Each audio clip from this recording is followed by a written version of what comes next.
Hello students, welcome back to the next module of a chapter called electromagnetic induction. Now students, in the previous module, we already started with the concept of parallel resonance, right? And what we have seen? We have seen that in case of parallel combination of inductor and capacitor, at a particular frequency, XL was equal to XC.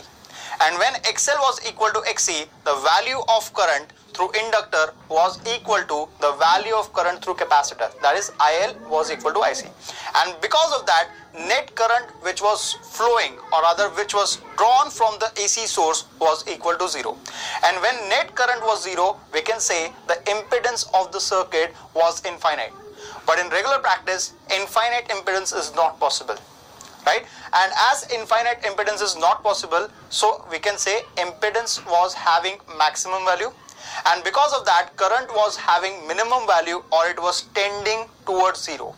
Now students, all this particular stuff in case of parallel resonance happened at a particular frequency called FR. So let us start with the frequency FR, or rather resonant frequency FR. So let us define this. The frequency of alternating current for which resonance takes place and minimum current flows through the circuit is called as resonant frequency FR. So what is the definition? The frequency of AC for which resonance takes place and minimum current flows through the circuit is called as resonant frequency FR, right? Now let us move further. Now students, in case of parallel resonance, for current to be minimum, the value of impedance which is given by Z, it is equal to 1 upon in bracket omega C minus 1 upon omega L. This value of impedance should be maximum. Now students, let us take this ahead. Now students, for impedance to be maximum, this term in the denominator should be minimum. And let's say if this term in denominator it is equal to 0, then the value of impedance will be infinite, or it will achieve its maximum value. And therefore I can say omega C minus 1 upon omega L should be equal to 0, and therefore I'll get omega C, it is equal to omega L. Now let us take it ahead.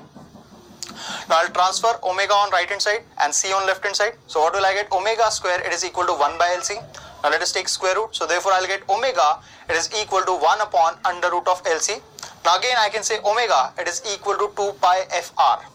Why FR? Because we are deriving, or rather we are considering this particular condition at a resonant frequency. So therefore I'll get 2 pi FR, it is equal to 1 by root LC, and I'll transfer 2 pi on right hand side. So what will I get? So let us take it ahead. Let us transfer 2 pi on right. So we'll get FR, it is equal to 1 by 2 pi under root LC. And this is nothing but the expression for the resonant frequency FR in case of parallel circuit. And similar expression we have achieved in case of series resonance as well, right? Now let us move further. Now let us start with the uses. Now students, this concept of parallel resonance, it is basically used in radio communication, right? Or it is also referred in wireless transmission. And secondly, they are also used in filter circuits, right? Now let us move further.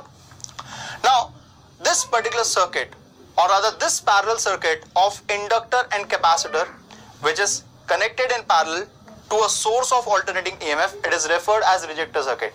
Now let us see why it is referred as rejector circuit.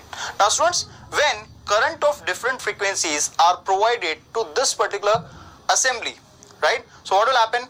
It will provide maximum opposition to a current of resonant frequency, or it will offer a very high impedance to a current of resonant frequency.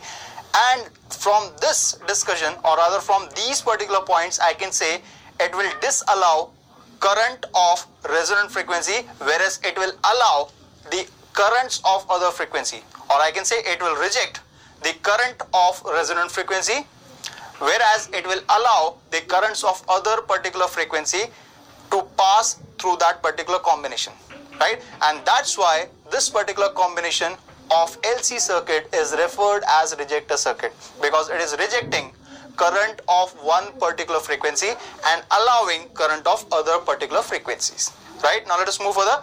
Let us start with the parallel resonance curve. Now again we'll be plotting a graph between current and the frequency, right? So we'll take frequency on x-axis, right, and current on y-axis, and we'll get curve like this. Now see carefully graph. Now we have certain minimum value of current for a frequency called FR, right? So at this particular point, parallel resonance is taking place.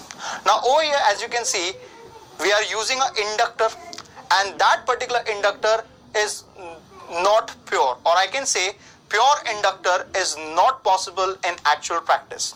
And this particular inductor that we have used, it is having certain small value of resistance, and hence at resonant frequency the AC source is giving us some current, or rather the parallel combination of inductor and capacitor, it is drawing some current, some minimum value of current from the alternating source, right?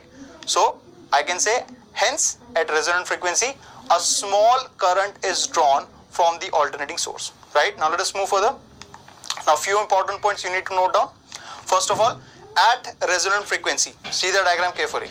Current is not zero, it is tending towards zero, right? And it is having certain finite minimum value.